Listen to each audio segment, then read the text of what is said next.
They called it Untouchable, a brand wrapped in silk scarves, guarded by ironclad waitlists, worshipped by billionaires. Then, overnight, Hermes allegedly slashed prices worldwide after Chinese manufacturers bulldozed its last line of defense, mystique. The Paris powerhouse is hemorrhaging prestige, money, and trust, all because factory owners half a planet away decided corporate greed had gone too far. And with every dollar that drops off a Birkin's tag, our artisans, they need to do 4 years of training to be able to manufacture a Kelly bag.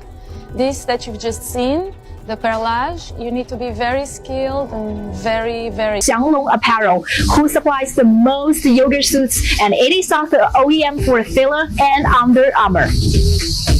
Number 2, Hermes Clothing, who produces yoga suits for Lululemon. Lululemon sells this jacket for nearly $100, but here only costs you $6 to $5 with similar fabric and quality. Another brick crumbles from the temple of luxury. It didn't come from a journalist, a whistleblower, or a corporate insider. It came from a TikTok filmed on a dusty phone in the corner of a Guangdong leather factory. The clip was only 11 seconds long, but it detonated decades of illusion. In it, a grinning leather cutter flips the camera around to show a row of half-finished bags, casually pointing to one that looks eerily. Which Chinese factory supplies for Louis Vuitton? Let me tell you the secret. Louis Vuitton had many Chinese suppliers, but they just don't admit it. 50% of the Louis Vuitton bag are from these 2 places, Guangzhou City and Dongguan City. 90% of Louis Vuitton silk is from Wanshili in Hangzhou City. I have a friend who is a manager in the factory of Louis Vuitton, and he told me that the similar quality one just needs $50 US. This is crazy, right? Familiar, Hermes Birkin, except he calls it by another name, their Type 001 orange export. Then he drops the real bomb. This beauty, it costs less than $200 to make. Materials, labor, and shipping included. At first, people thought it was a joke, but the comments said otherwise. Dozens of viewers started tagging accounts from China's sprawling gray market manufacturing scene, aka the same network of skilled artisans that luxury brands have been accused of quietly using for years. Some of Hermes products are made in China. Towels are from Fuyue in Shandong. They also make products for Chanel and IKEA. Beddings are from Yue in Shandong. Men's shoes are from Shachi in Shandong. Tableware are from Gaochun in Jiangsu. It was my first time shopping at Hermes, and let me tell you how it went. We got a lot of requests, do Hermes next. And that's why we're here in the Highland Park Mall. In Italy, made in China, or maybe made in Chile. Oh yeah, that should be a thing, by the way, because some brands get real creative when it comes to... Within hours, copycat videos start to pour in. Artisans film themselves cutting crocodile leather, stitching silk linings, embossing logos that look way too perfect to be dupes. They don't even bother hiding their faces. One clip flat out shows a wall of bags labeled H with French-looking serial tags attached. Another factory worker shrugs and says, "We make them better than Paris." Influencers start dissecting the footage. Fashion YouTubers launch frame-by-frame breakdowns showing how the stitching, structure, almost finished bags from China factories, back to their own factories, and just do the repackaging and logo installing, something like. And even the zipper styles match those of authentic Hermes inventory. One viral video even compares the Guangdong factory's Birkins with authenticated ones from resale sites, finding near-identical craftsmanship. The implication? Hermes' pristine image of European heritage is allegedly stitched together in South China's industrial zone. Put the finishing touches on a Kelly, the most difficult bag to build. It starts with 30 distinct cuts of leather and can take 20 hours to complete, 4 hours for just the handle. There are no manuals or cheat sheets. Artisans rely on their training and muscle memory to make every bag. Suddenly, people aren't just shocked, they're furious. The brand built its empire on exclusivity, prestige, and handcrafted mystique. But if Chinese ghost factories really are producing up to 80% of the world's made-in-France bags, then Hermes didn't just lie. Luxury bags carefully handcrafted in China. The viral TikToks from Chinese factory workers, the internet is now in a frenzy over claims that some of the most iconic designer bags are actually born in the... It monetized the lie to the tune of tens of billions. So, when the rumor hit that Hermes was quietly slashing global prices after the scandal broke, it didn't feel like strategy. It felt like surrender, and what came next would set the entire industry on fire. Once the internet had the receipts, the rage ignited like gasoline. Spent over $100,000 of my own money dissecting luxury bags, cutting them open, analyzing every stitch, every layer. Why? Because I had to know what made those bags so. So Hermes has put out a response to China, and they have like a video in a factory sort of showing people trying to show that they're actually the ones who are making the bags in a factory somewhere in. Viewers didn't just watch the factory exposés. They paused the video, pulled out a calculator, and ran the numbers. A $38,000 boutique Birkin against a $400 production cost? That's not luxury, it's legalized larceny. And the worst part? People felt played. TikTok turned into a courtroom overnight. One creator stitched the original factory video with the caption, "This is why your rent's late and your credit card is maxed. You didn't buy a bag.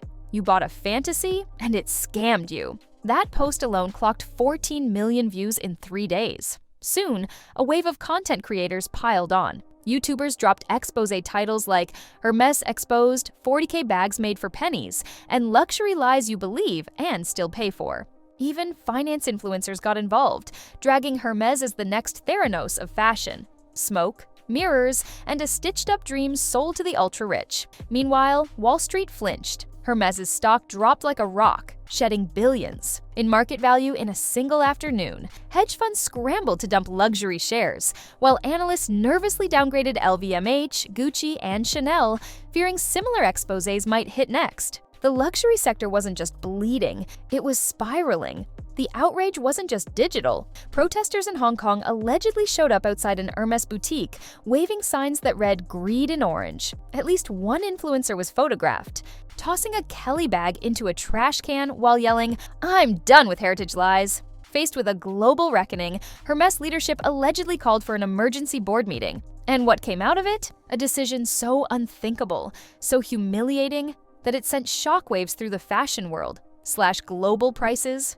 by up to 30%. To some, it was a white flag. To others, it was proof of guilt. But either way, the illusion was gone. While the internet melted down, Hermes's flagship stores in China were experiencing something far worse: silence. Just a year earlier, Shanghai's Nanjing Road location was a circus of opulence. Customers waited in line like it was a nightclub. VIP shoppers sipped champagne while browsing bags under armed security. Wealthy influencers documented every moment like a pilgrimage. But now, crickets. Store traffic dropped by over 50% in less than 2 weeks. Sales associates stood idle as regulars walked by with blank stares and zero interest. Rumor has it, one store didn't make its daily revenue quota for the first time in 5 years. And the whispers got louder. The Chinese luxury consumer was done playing dress-up for Western brands that mocked them behind the curtain. Internally, the panic was worse. During an alleged emergency earnings call, Hermes's CFO reportedly admitted what everyone already suspected: we've lost control of the narrative. The brand that once weaponized silence as mystique had suddenly become the loudest scandal on the internet. Their solution? Immediate price slashes, targeted first in Asia, then Europe, then the US. The goal was simple: stabilize the bleeding. Try to preserve just enough allure to keep longtime clients from walking away permanently. But the damage wasn't just reputational, it was generational. Because for millions of shoppers in their 20s and 30s, this wasn't a scandal, it was a wake-up call. Desperation doesn't begin to cover it. The CFO allegedly told board members, "If we don't act now, our brand equity dies in 6 months." But the most brutal blow wasn't on the sales floor or in the spreadsheet. It was waiting in the spotlight, under flashing cameras and million-dollar heels, where the Hermes brand was about to face betrayal from its biggest megaphones, the celebrities who made it famous in the first place. And that's where everything began to unravel even faster. Celebs who built their identities on flaunting Birkins suddenly look cornered. Cardi B deletes an Instapic featuring her rainbow collection. Kim Kardashian issues a curt statement claiming she's reviewing brand partnerships. Victoria Beckham, famous for treating Birkins like gym bags, cancels a scheduled appearance at an Hermes pop-up. The message is clear: nobody wants to be the face of corporate greed that just got dragged into daylight. And as star support collapses, resale values plummet. The resale market once propped up Hermes's aura. A mint-condition Birkin could flip for 2 times retail in hours. Not this week. StockX listings drown in red arrows. Vestiaire Collective's algorithm shows prices nosediving 45% overnight. Flippers cry foul, accusing Hermès of rug pulling. The secondary ecosystem that made the brand an investment, not a handbag. Auction houses postpone upcoming luxury sales, terrified their lots will tank on the block. Investors demand answers, so Hermès' boardroom goes to war. Louis Vuitton quietly trims prices on select models in Asia. Gucci drops hush-hush loyalty rebates in WeChat groups. Even Rolex, feeling the tremors, lowers authorized dealer premiums in Hong Kong. The luxury cartel has never looked this vulnerable. Analysts warn, if another factory whistleblower steps forward, the whole industry could face a margin. Apocalypse.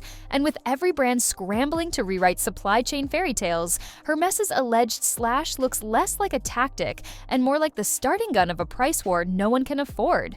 So where does that leave the House of Hermès? Slashed prices might buy them a quarter or two, but let's be honest, the spell is broken. The allure, the wait lists, the myth that a Birkin is worth more than your car, all of it only worked because people believed it was sacred. Now the internet knows the emperor's scarf costs $18 to weave, and the handcrafted magic can be replicated in a warehouse in Guangdong. That belief is circling the drain. And the worst part? There's no going back. Once trust is shattered in luxury, it doesn't rebuild with a clever campaign or a new logo. It demands a total transformation. If Hermès wants to survive this, it has to pioneer something no elite brand has ever dared. To touch radical transparency, labor wages, supply chains, true material sourcing, honest profit margins. Because if they don't tell the story, TikTok already will. Gen Z and younger millennials aren't buying prestige. They're buying purpose. They don't want to hear that the bag costs 40 Klers because it's exclusive. They want to know why it costs 40 Kler when the person who stitched it barely made a day's wage. And unless Hermès can answer that without flinching, they're not just risking profits, they're risking relevance. The next version of luxury won't be built on crocodile skins and velvet ropes. It'll be built on values that actually hold up under scrutiny. And Hermès, for all its pedigree, is standing at a crossroads. Cling to the fantasy or rewrite the narrative. Because Chinese manufacturers didn't just reveal where the bags were made, they yanked the curtain off the entire industry. The spell's broken. The performance is over. Now the question is, will Hermès rise from the ashes or be remembered as the blockbuster of handbags? Adapt or watch the orange box fade to gray. Hermès built an empire on scarcity and secrecy. Chinese manufacturers just torched both. With price tags tumbling and public trust shattered, the luxury giant stands at a crossroads. Cling to an old myth or reinvent what exclusive means in a world that has seen the receipts. Your move, Hermès.